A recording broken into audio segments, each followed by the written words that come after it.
여러분 반갑습니다. 기사도TV의 동탄아지입니다. 저번 영상에 이어서 이번에는 대부도의 판세에 대한 이야기를 하도록 하겠습니다. 오피셜과 뇌피셜이 난잡하게 섞여 있으므로 적당히 가려 들어주시기 바랍니다. 지금부터 집중해 주십시오. 세솔동에 위치한 송산그리시티 동측의 시세가 분양 당시보다 2배 이상 상승하여 성공적으로 입주가 완료되었습니다. 2026년부터는 송산그리시티 서측이 분양에 들어갑니다. 전 이곳의 미래 가치를 매우 높게 판단하고 저의 청약을 여기다 쓸 예정입니다. 아무튼 4년 뒤의 일이지만 차근차근 준비되어 가고 있습니다. 만약 이곳에 입주가 가시권에 들어갈 때 어느 쪽의 지자체가 가장 큰 피해와 타격을 볼 것 같나요? 네, 바로 안산시입니다.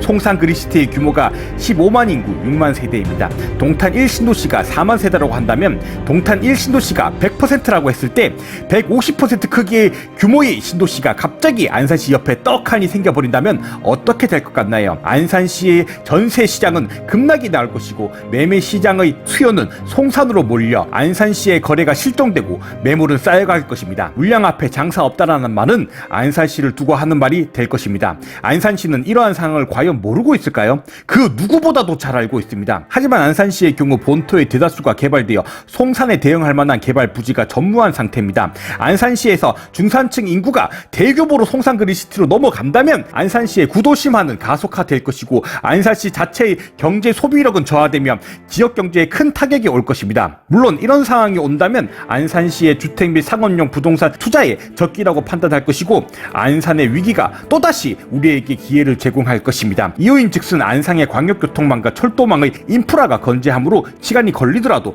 상급지 중심으로의 갭은 결국 다시 메꿔질 것이라 봅니다. 아무튼 안산시가 타격을 받을 불리한 상황에서 지역 경제에 훈기를 불어넣어 손실을 상쇄시키고 오히려 더 나아가 화성시 송산그리시티의 수혜를 받으면서 더욱더 비상할 수 있는 유일한 방법은 바로 대부도 개발뿐입니다. 안산시의 수건사업이 대부도 개발을 진행할 환경적 개연성과 압력은 더욱 커지고 있습니다. 하지만 어느 언론에서도 안산시의 지역사회에서도 이러한 이야기를 전혀 들을 수가 없습니다. 심지어 대부도 임장을 갔을 때 지역 주민들과의 인터뷰 시 대부도의 회의로는 대다수였습니다. 왜 그럴까요? 대부도는 안산시가 가슴속에 품은 유일한 비수이기 때문입니다.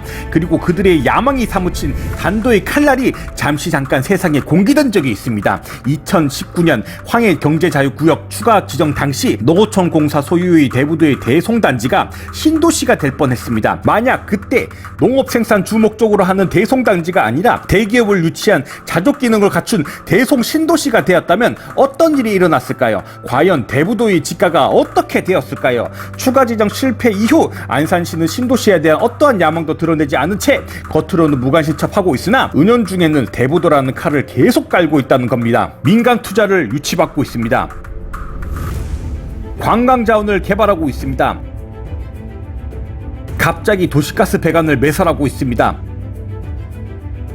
대부도의 황금노선이라 불리는 대부 황금로를 2025년까지 2차선에서 4차선으로 확장하고 지금은 토지주들에게 보상 중입니다. 이것이 무엇을 뜻하나요? 말 그대로 지금은 아무도 모르게 사전 정지 작업을 진행하고 있다는 겁니다. 왜요? 지금 자신들의 패를 밀어 드러내봤자 투기 수요들이 몰릴 것이며 앞으로 추가적으로 진행해야 될 토지 보상에 불리해지는데 시의 예산을 낭비해가며 투기꾼들을 끌어모을 필요가 없다는 겁니다. 그러나 헝겊이 두꺼운들 송곳을 감출 수 없다는 말처럼 차기 안산시장을 뽑는 지방선거에서 모 후보는 아주 대놓고 대부도의 대송단지에 대기업을 유치하겠다고 합니다. 이제 그 누구도 부정할 수가 없습니다. 안산시의 미래는 대부도가 어떻게 성장하는지에 달려 있습니다. 그래서 안산시의 세수 재원을 대부도에 쏟아붓고 있는 것입니다. 그들이 간절할수록 대부도라는 장점을 드러내기가 더 힘든 것입니다.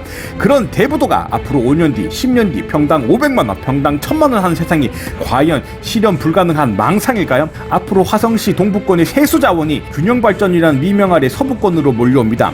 그리하여 발빠른 투자자들은 저렴한 화성시 서부권의 토지를 사들이고 있습니다. 화성시의 돈의 흐름이 서부권으로 새로운 경제의 축이 서부권에 자리 잡고 있습니다. 다다음 영상에서도 다루겠지만 평택은 어떠한가요? 평택항을 중심으로 원정지구, 포승 국가산업단지, 황해경제자유구역, 평택 BIX지구, 형덕지구, 화양지구, 현아지구 등이 평택 서부권으로 돈의 흐름이 서해안으로 몰려오고 있습니다. 여기서 눈치가 빠르시다면 무언가를 느끼셔야 합니다. 왜 서해안으로 돈이 몰릴까요? 왜 지자체와 기업체들은 잉여 자금을 왜 서해안에 투자할까요? 이번 영상은 매우 서술적이고 어떻게 보면 음모론적인 성향도 있습니다. 다음 영상에서는 계획도를 가지고 대부도의 향후 미래 교통망에 대한 이야기를 해보도록 하겠습니다. 기대하셔도 좋습니다. 오늘은 여기까지였습니다. 기사도TV의 동탄아지였습니다. 감사합니다.